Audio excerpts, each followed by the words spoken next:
Hi, I'm Dinesh, the Spicy Gourmet. Welcome back to my kitchen. I'll be sharing with you what's called a Ceylon roast blend, generically called a curry powder, but I'd rather not use that term because, as I read somewhere, an Indian chef said that there are as many curry powders as there are households in India. That's a lot. So I'd like to keep things separate, different, unique, so it gives them individuality, and this is the Ceylon roast blend. Now, the Ceylon roast blend is featured in this recipe book, and we'll be following the same recipe except for one major difference. Actually, I was going to say a small difference, and that is this. In the book, we approach it from a purist manner of roasting curry powders, which is to roast each individual spice separately. Now, I'm not inclined to do that much, as possibly you're not either.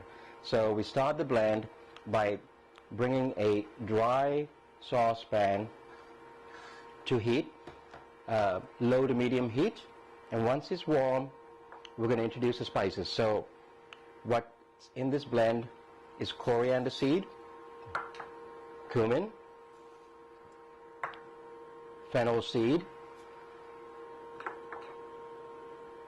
some cardamom pods, cloves, Ceylon cinnamon. We want to take this Ceylon cinnamon and crumble it up a little bit. This is very easy to crumble, unlike cassia, which is a very, very tough bark. Put that in there, and then finally some fenugreek seeds. Now we also have some cayenne pepper, but that's to be added later on. Okay, I almost forgot about this final ingredient, something really quite important, and it happens that we do have both the powdered curry leaf in our selection and this lovely fresh organic curry leaf. And this is called a sprig of curry leaf. It's what's on the stem. So what I do is I grab the leaves, put aside the stem there, I break this up, and I introduce it to the spices and let it roast. It's going to dry up. And this is going to take, on low heat, about 15-20 minutes. We want to stir it occasionally, not allow it to burn, but to toast till it's quite dark. It requires a little patience, but a lot less patience than roasting the spices individually. Okay, so the spices are roasted. They are a nice dark brown color. We're going to avoid burning them, but they do need to get nice and dark.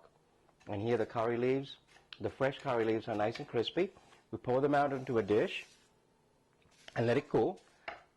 These have already cooled because I let them sit earlier on. Next step is to grind them. What I need for this is a spoon. So I'm going to grind this little by little. This is the Spicy Gourmet spice grinder. I'm going to put in the roasted seeds and the leaves a little at a time.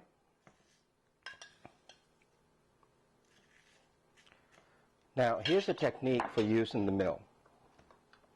Put the spices in, put on the top, turn it upside down, start the motor, and slowly turn it the right way up. And then you tilt it back and forth like a cocktail shaker, and before you know it, you will have a really fine powder. There we are. So that is the roast. Ceylon roast. And then you continue with the rest of the spices until you're done. You can keep this the freshest in a airtight container in a cool, dark place. And of course, make as much as you can use or wish to use in a span of a week or a couple of weeks even. Thank you. I'm Dinesh, the Spicy Gourmet.